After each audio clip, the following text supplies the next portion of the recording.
할렐루야, 할렐루야. 하나님의 사랑과 하나님의 기쁨과 평화가 여러분의 삶과 또 여러분의 신앙 가운데 가득하시기를 우리 주님 예수 그리스도의 이름으로 축복합니다. 오늘은 사도행전 9장 본문의 말씀으로 부르심과 사명이라는 제하에 하나님의 말씀을 증거하겠습니다. 우리는 인생을 살면서 수없이 많은 선택들을 하게 됩니다. 오늘은 무엇을 먹을지, 또 어떤 옷을 입어야 될지, 또 오늘은 누구를 만나야 될지, 매일매일 우리가 하게 되는 사소한 고민들도 있고요. 또 우리가 어느 학교에 진학하게 될지, 또 어떤 직장을 선택해야 될지, 또 이 사람을 만나 결혼을 해야 될지 말아야 될지, 또 인생의 갈림길에서 중요한 선택들을 하게 될 때도 있습니다. 그러한 수많은 선택들이 모여서 우리 한 사람 개인의 인생을 이루게 되고, 또 그 선택에 대한 책임은 자신이 지게 되는 것이죠. 그렇다면 여러분은 어떠한 기준을 가지고 선택과 결정을 하면서 살고 계십니까? 그냥 아무렇게나 막 선택하는 것이 아니라 어떤 기준이 있을 것인데, 이것이 아니면 저것을 선택하는 기준, 그 기준이 무엇입니까? 우리가 무엇을 선택하는 기준, 때로는 목표와 방향을 결정하는 근본적인 이유가 되는 것을 우리는 신념이라고 부릅니다. 대부분의 사람들은 자신이 믿고 있는 바, 즉 신념에 따라서 행동을 하게 되는데요. 문제는 그 행동의 기준이 되는 신념이 잘못되었을 때, 혹은 그 신념이 비현실적이고 이상적인 것을 쫓아갈 때, 그 사람으로 인해서 주변 사람들과 때로는 그 사람이 속한 공동체가 큰 어려움을 겪게 될 때가 너무나 많다는 것입니다. 캄보디아의 독재자였던 폴포트는요, 완벽한 공산당을 만들기 위해서 도시에 사는 사람들을 모두 농촌으로 강제 이주시켜 버렸습니다. 그리고 지식인들과 지주들을 이유 없이 잡아다가 숙청하기 시작했습니다. 이렇게 1975년에서부터 1979년까지 4년 동안 죽임을 당한 숫자가 얼마나 될까요? 당시 캄보디아 전체 인구의 3분의 1에 해당하는 200만 명이 한 사람의 잘못된 신념으로 인해서 숙청을 당하고 온 나라가 큰 비극을 겪게 됐습니다. 우리가 잘 아는 히틀러도 파시즘이라는 잘못된 사상과 신념을 가지고 나치당을 앞세워서 600만 명에 이르는 유대인을 학살했습니다. 그는 교묘하게도 성경을 인용해서 유대인들은 죽어야 마땅한 민족이라고 주장하면서 자신의 행동을 정당화시켰습니다. 이처럼 우리는 역사를 통해서 잘못된 신념을 가진 리더가 얼마나 위험한 존재인지를 우리는 수없이 많이 경험해 왔습니다. 오늘 본문에도 잘못된 신념에 사로잡혀 있는 한 사람의 이야기가 등장합니다. 이 사람은요, 이스라엘 족속 베냐민 지파였습니다. 길리기아 다소에서 태어나 그는 일찍이 고향을 떠나 예루살렘으로 올라와서 당대 최고의 랍비였던 가말레일의 문화생으로 훈련을 받았고요, 사내들인 공회원이자 장래가 촉망받는 젊은 인재로 주목을 받았던 사람입니다. 그는 바리새인이었기 때문에 구약시대에 모세를 통해서 하나님께서 율법을 주신 하나님께서 주신 그 율법을 철저하게 지키는 것이 하나님을 사랑하는 유일한 방법이고, 또 하나님께서 그것을 가장 기뻐하신다라고 생각을 했습니다. 그가 보기에는 예수의 이름을 쫓는 사람들, 그들은 성전과 율법의 권위를 무시하는 명백한 이단의 무리였기 때문에 그들을 완전히 뿌리 뽑는 것, 예수의 도를 따르는 사람들을 완전히 진멸하는 것이 하나님의 뜻이고, 그 일에 자신의 삶을 온전히 드리기로 헌신했습니다. 그는 자신의 신념을 따라서 대제사장의 위임을 받고 예수의 도를 따르는 사람들을 잡아다가 예루살렘으로 끌고 와서 그들을 모조리 처형할 목적으로 다메섹으로 원정대를 이끌고 떠났습니다. 그런데 그 다메섹으로 가는 길에서, 그 다메섹에 거의 다다르게 되었을 때에 그는 뜻하지 않은 경험을 하게 됩니다. 오늘 읽은 본문의 압달락 9장에 나오는 내용입니다. 하늘로부터 호련히 밝은 빛이 일어나서 그를 둘러 비추었습니다. 그러자 그는 땅에 엎드러져서 하늘에서 나는 음성을 듣게 되는데, 그 음성은 바로 사울아 사울아, 내가 어찌하여 나를 핍박하느냐, 내가 어찌하여 나를 박해하느냐, 나는 내가 박해하는 예수라 하시는 그 음성을 듣게 됩니다. 사울은 빛 가운데 말씀하시는 그분이 자신이 그렇게 핍박했던 예수 그리스도, 십자가에 못 박혀 죽으시고 부활하신 그분이라는 것을 단번에 알아차릴 수 있었습니다. 부활하신 주님을 만나게 된 사울은 지금까지 자신이 믿어왔던 모든 것들이 잘못된 신념, 그릇된 믿음에 의한 것이었고, 오히려 자신이 부정해왔던 그 모든 것들이 참 진리였음을 깨닫게 됐습니다. 돌이켜보니 자신의 그러한 행동들이 너무나 어리석은 행동이었고, 하나님을 사랑하는 마음으로 하나님을 향한 열심으로 했던 그 모든 행동들이 오히려 철저하게 하나님의 뜻을 부정하는 행동이었고, 주님의 길을 막는 행동이었던 것임을 그가 깨닫게 되었을 때에 그의 마음이 얼마나 부끄럽고 얼마나 주님 앞에 죄송한 마음이 들었을까요? 사도 바울은 디모데전서 1장 15절에서 자신을 이렇게 고백하고 있습니다. 밑보다 모든 사람이 받을 만한 이 말이여, 그리스도 예수께서 죄인을 구원하시려고 세상에 임하셨도다 하였도다. 죄인 중에 내가 괴순이라. 여러분, 예수님께서 이 땅에 오신 것은 죄인을 구원하시기 위해 이 땅에 오신 줄로 믿습니다. 의인을 찾으러 오신 것이 아니라 죄인을 구원하시기 위해서 우리 주님께서 친히 이 땅에 내려오신 것이죠. 그런데 그 죄인 가운데 예수 그리스도를 믿는 자들을 잡아다가 죽이기 위해서 그 일에 앞장섰던 자신이 복음의 비방자요, 복음의 박해자요, 복음의 폭행자였기 때문에 내가 죄인 중에 괴수, 죄인 중에 우두머리입니다, 나를 용서하여 주옵소서라고 자신의 삶을 돌이켜서 주님 앞에 고백하고 있는 것입니다.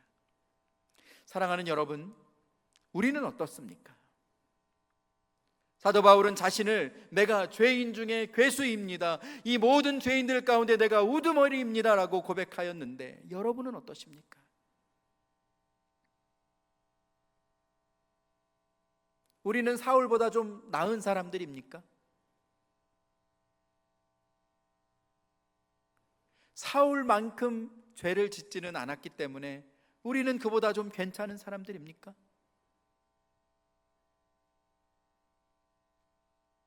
여러분, 다른 사람들은 모를 수 있지만 내가 내 자신의 모습을 돌아보면 내가 얼마나 악하고 게으른지, 매 순간순간마다 죄 가운데 살아가는 내 모습을 보게 되면 우리가 죄인임을 고백할 수밖에 없게 되고 우리 주님 앞에 무릎 꿇을 수밖에 없는 것입니다.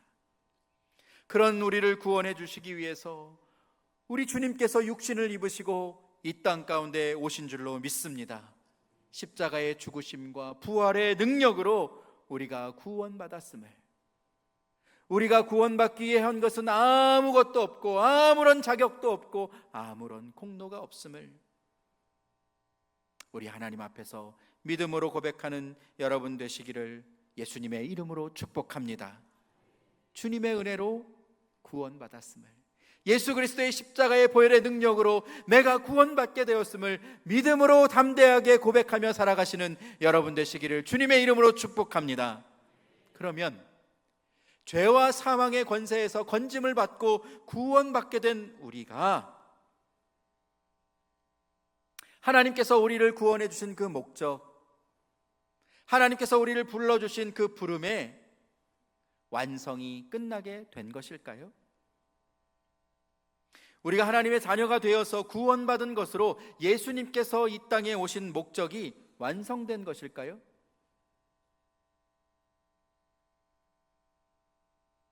사도 바울은 하나님께서 우리를 구원해 주신 이유, 우리를 죄와 사망의 권세에서 건져내 주신 이유를 디모데후서 1장 9절 말씀에서 분명하게 기록하고 있습니다. 여러분 화면을 보시면서 함께 읽어보겠습니다. 시작. 하나님이 우리를 구원하사 거룩하신 소명으로 부르심은 우리의 행위대로 하심이 아니요 오직 자기의 뜻과 영원 전부터 그리스도 예수 안에서 우리에게 주신 은혜대로 하심이라. 아멘. 저를 한번 따라해 보실까요? 우리를 구원하사 거룩하신 소명으로 부르셨습니다. 다시 한번요.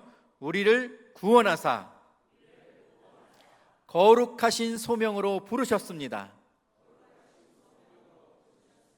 예. 하나님은 우리를 구원해 주셨고, 우리를 구원해 주신 이유는 하나님의 거룩하신 그 소명을 우리에게 맡기시고 우리에게 부탁하시기 위해서, 우리에게 그 소명을 명령하시기 위해서 우리를 불러주신 줄로 믿습니다. 하나님의 완전하신 계획은 우리를 구원해 주신 것으로 끝나는 것이 아니라 복음의 능력으로 구원받은 우리가 이제 거룩한 소명의 자리로 나아가서 하나님께서 그리스도인 된 우리에게 맡겨주신 하나님 나라의 사명을 마음껏 감당하는 복음의 도구가 되게 하시기 위해서 우리를 하나님께서 구원해 주시고 우리에게 사명을 허락해 주신 줄로 믿습니다. 여러분, 그러면 다메섹 도상에서 이 사울을 불러주시고 그를 구원받게 하심으로 하나님의 자녀가 되게 해주셨는데 그에게 주신 사명은 무엇일까요? 하나님은 사도 바울에게 어떤 사명을 주셨을까요? 오늘 본문에 보시면 주님께서 아나니아라고 하는 주님의 제자를 이 사울에게 보내서 그에게 주신 사명이 무엇인지를 분명하게 전하라고 하셨습니다. 그런데 이 아나니아의 마음 가운데 두려운 마음으로 가득하게 되었었는데 그 마음이 왜 두려울 수밖에 없었는지 오늘 본문 13절과 14절 말씀은 이렇게 기록합니다. 아나니아가 대답하되 주여 이 사람에 대하여 내가 여러 사람에게 듣사온즉 그가 예루살렘에서 주의 성도에게 적지 않은 해를 끼쳤다 하더니 여기서도 주의 이름을 부르는 모든 사람을 결박할 권한을 대제사장들에게서 받았나이다 하거늘 이라고 말씀하고 있습니다. 아나니아가 사울을 만나기를 두려워했던 것은 그가 대제사장들의 전권을 가지고 예수 그리스도를 따르는 사람들을 박해하기 위해서, 잡아두기 위해서, 그들을 처형하기 위해서 전권을 가지고 잡으러 오고 있었기 때문입니다. 아나니아는 아직 그가 주님을 만났다는 사실을 몰랐기 때문에 그의 마음 가운데 두려운 마음으로 가득했던 겁니다. 하지만 우리 주님은 아나니아를 담대하게 해주셨고, 또 그를 보내서 사울에게 주실 그 사명이 어떤 것인지, 그가 앞으로 하나님 앞에 어떻게 쓰임받을 것인지 오늘 보면 15절 말씀을 통해서 일러주고 계십니다. 우리 15절 말씀 함께 읽어보겠습니다. 시작.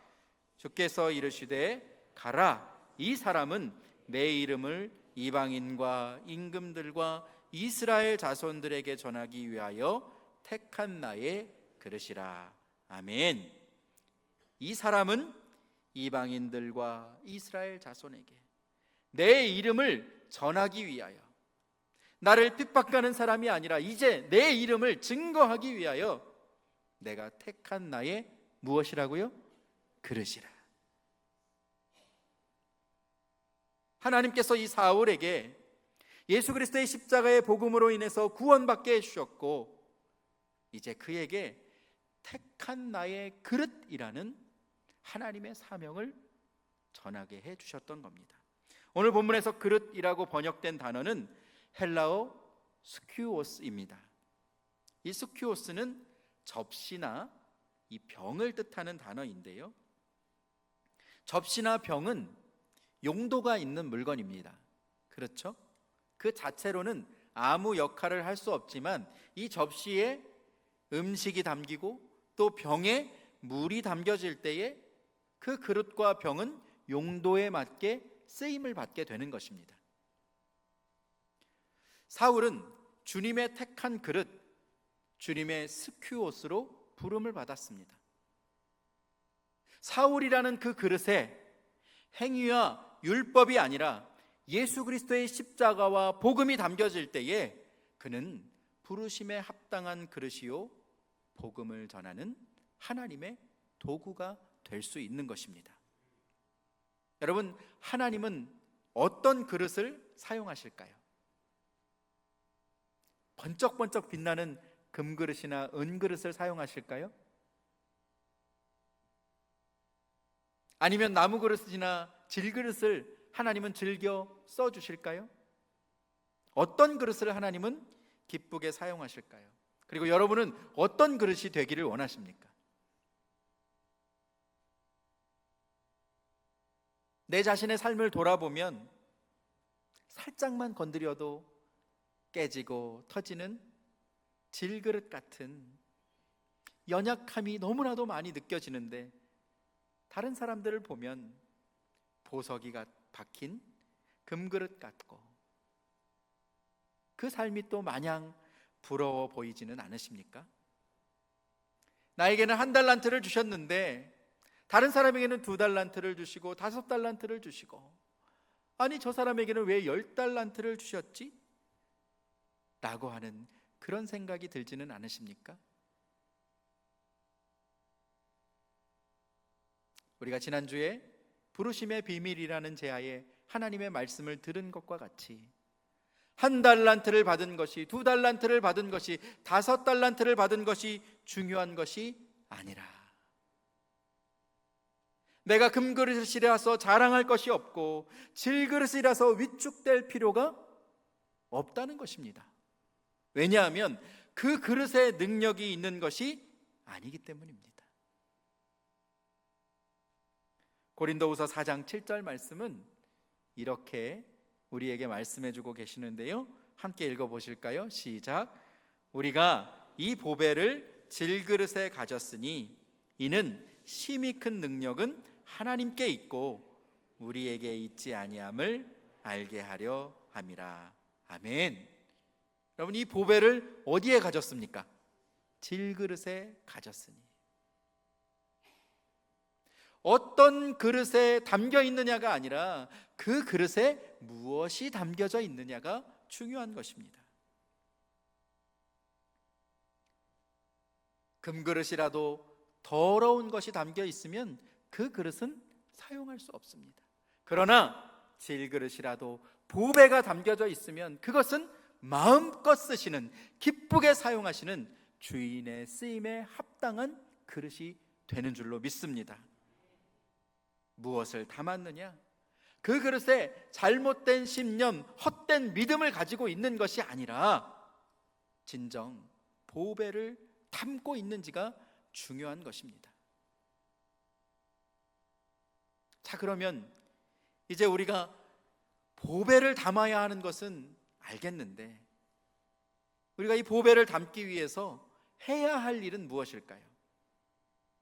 내 안에 참 진리와 예수 그리스도의 십자가와 복음의 능력, 우리 주님이 주시는 그 보배를 우리 안에 담으려면 우리는 무엇을 해야 될까요? 어떻게 해야 우리가 보배를 우리의 마음 가운데 담고 하나님 앞에 기쁘게 쓰임받는 하나님의 그릇으로 세움을 입게 될까요? 디모데후서 2장 21절 말씀입니다. 주님, 이거 내가 주시는 말씀입니다. 내가 이렇게 되기 원합니다 하는 그 고백으로 함께 읽어보겠습니다. 시작. 그러므로 누구든지 이런 것에서 자기를 깨끗하게 하면 귀히 쓰는 그릇이 되어 거룩하고 주인의 쓰심에 합당하며 모든 선한 일에 준비가 되리라. 아멘. 여러분, 다시 말씀드리지만 어떤 그릇이냐가 중요한 것이 아닙니다. 하나님은 여러분 각자를 용도와 쓰임에 맞게 불러주신 줄로 믿습니다. 어떤 사람은 금그릇으로, 어떤 사람은 은그릇으로, 어떤 사람은 나무그릇과 질그릇. 그 그릇의 재질이 중요한 것이 아니라 우리가 조금 전에 읽은 말씀과 같이 우리가 깨끗하게 준비되어 있으면, 우리가 깨끗하게 준비되어 있으면 그 그릇에 보배가 담겨지게 될 것이고 주인에 합당하게, 주인의 쓰임에 합당한 그릇이 되어서 모든 선한 일에 기쁨으로 쓰임받게 될 줄로 믿습니다. 사랑하는 성도 여러분, 여러분의 가정과 우리 교회와 또 여러분의 일터와 우리가 살아가는 모든 삶의 영역에서 준비된 그릇으로, 깨끗한 그릇으로 하나님 앞에 귀하게 쓰임받는 여러분의 삶이 되시기를 예수님의 이름으로 축복합니다. 오늘 본문에 보시면 사울이 받은 또 한 가지의 사명이 있습니다. 오늘 본문 16절 말씀, 그가 받은 사명을 기록하고 있는데, 그가 내 이름을 위하여 얼마나 고난을 받아야 할 것을 내가 그에게 보이리라 하시니 라고 말씀합니다. 사울이 받은 또 하나의 사명은 그가 내 이름을 위하여 얼마나 고난을 받아야 할 것, 즉 많은 고난을 받게 될 것을 그에게 사명으로 주셨습니다. 여러분, 이것은 사실 우리에게 두려운 말씀이죠. 우리 주님이 우리를 부르신 것이, 우리가 복음을 믿고 구원받은 것이 이 세상에서 성공하고 또 부요하게 사는 길이 아니라 주님을 쫓아가는 그 길이 고난의 길이요 십자가의 길이라고 우리 주님은 말씀하고 있는 것입니다. 여러분, 실제로 사도 바울은 그의 복음 전도 여정 가운데 엄청난 고난을 감당해야 했습니다. 고린도후서 11장 23절에서 27절 말씀, 여러분 이 말씀 제가 읽어드리겠습니다. 잘 경청해 보십시오. 내가 수고를 넘치도록 하고 옥에 갇히기도 더 많이 하고 매도 수없이 맞고 여러 번 죽을 뻔하였으니 유대인들에게 40에서 하나 감한매를 5번 맞았으며 3번 태장으로 맞고 1번 돌로 맞고 3번 파선하고 일주야를 깊은 바다에서 지냈으며 여러 번 여행하면서 강의 위험과 강도의 위험과 동족의 위험과 이방인의 위험과 시내의 위험과 광야의 위험과 바다의 위험과 거짓 형제 중의 위험을 당하고 또 수고하며 애쓰고 여러 번 자지 못하고 줄이며 목마르고 여러 번 굶고 춥고 헐벗었노라.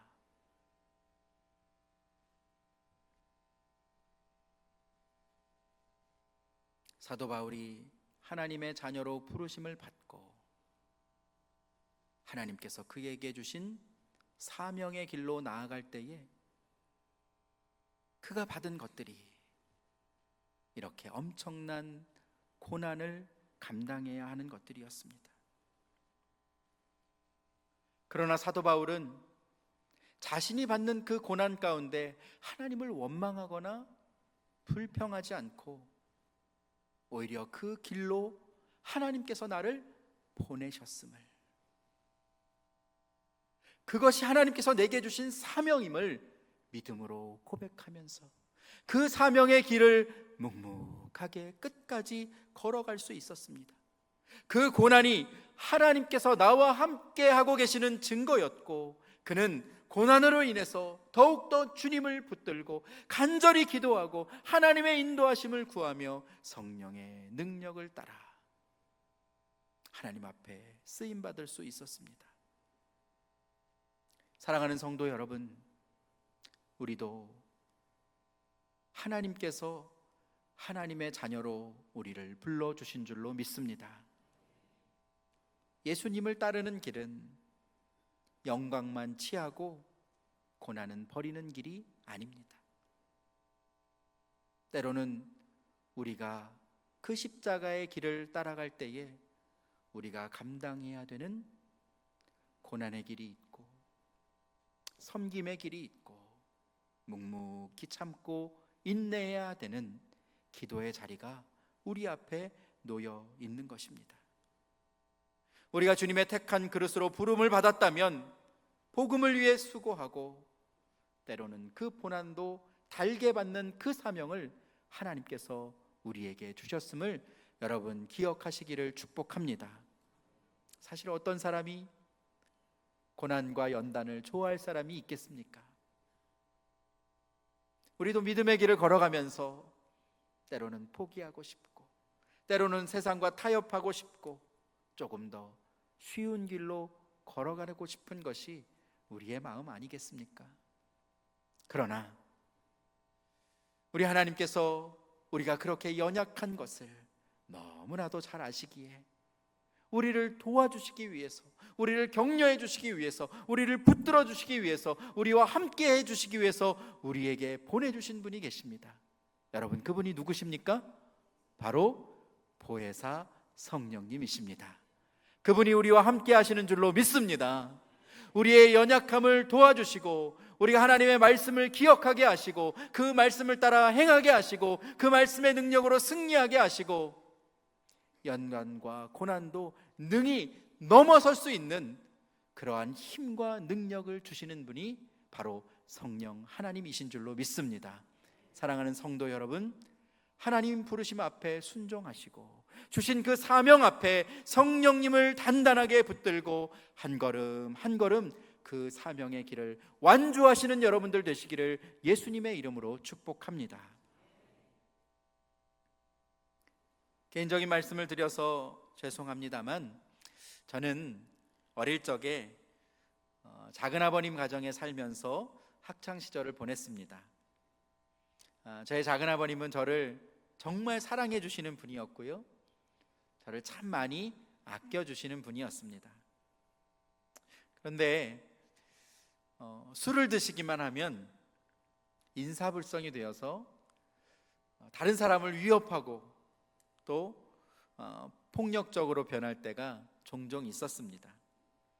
그 모습을 볼 때마다 어린 제가 마음이 참 많이 위축되고 또 작은아버지를 보면서 많이 마음 아파했던 것이 기억이 납니다. 그러던 어느 날에 작은아버지가 또 술에 취해서 흉기로 가족을 위협하는 그 모습을 제가 고스란히 지켜보면서 어린 나이였지만 정말 간절하게 하나님 앞에 기도했던 기억이 납니다. 하나님, 우리 작은아버지를 하나님께서 좀 만나주세요. 하나님, 그 마음속에 좀 찾아가 주세요. 하나님, 우리 작은아버지를 성령의 능력으로 변화시켜 주세요. 그렇게 한참을 눈물을 흘리면서 기도하고 또 기도했던 기억이 납니다. 그 일이 있은 후에 얼마 지나지 않아서 저희 작은아버지는 마지막으로 생각을 했던 것 같습니다. 그래서 주변의 권유를 듣고 아버지 학교라는 학교를 등록했는데요, 놀랍게도 그 5주간의 과정을 통해서 저희 작은아버님이 예수님을 인격적으로 만나게 됐습니다. 그리고 그 마음 가운데 성령으로 충만하게 됐어요. 수십 년간 피해왔던 술과 담배를 하루아침에 끊게 되었고요, 자신의 잘못을 눈물로 회개하면서 가족들에게 용서를 빌고 자신과 이 가정의 주인이 하나님 아버지이심을 고백하고 하나님 앞에 영광을 돌렸습니다. 그리고 한 사람, 두 사람, 만나는 사람들에게 복음을 전하면서 예수님께서 인생의 구원자이시고 세상에 수많은 문제들이 있지만 오직 예수님만이 그 문제의 정답이라는 확신을 갖고 복음을 전하는 삶을 시작하게 되었습니다. 그때부터 지금까지 참 많은 세월이 흘렀는데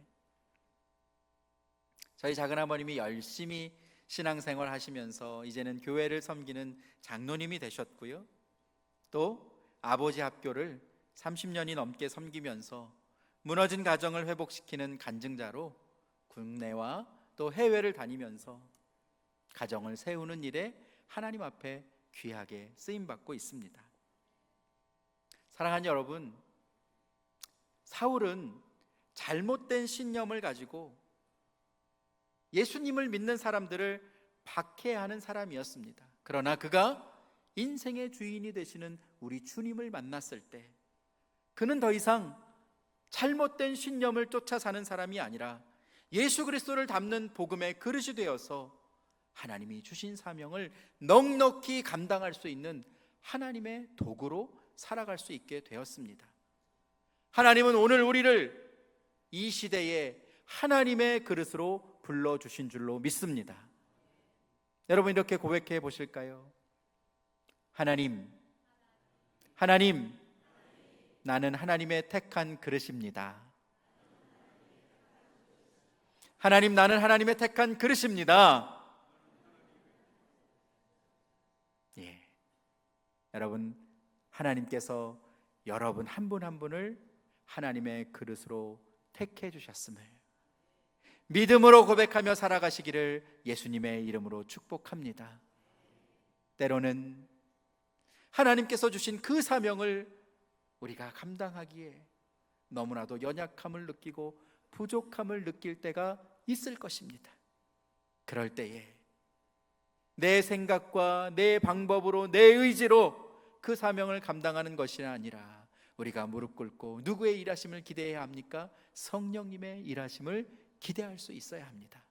여러분의 마음 중심에 찾아오셔서 여러분과 언제나 함께 동행하시고 날마다 새 힘을 공급해 주시는 그 성령님의 능력으로 살아가게 되는 여러분 모두가 되시기를 예수님의 이름으로 축복합니다.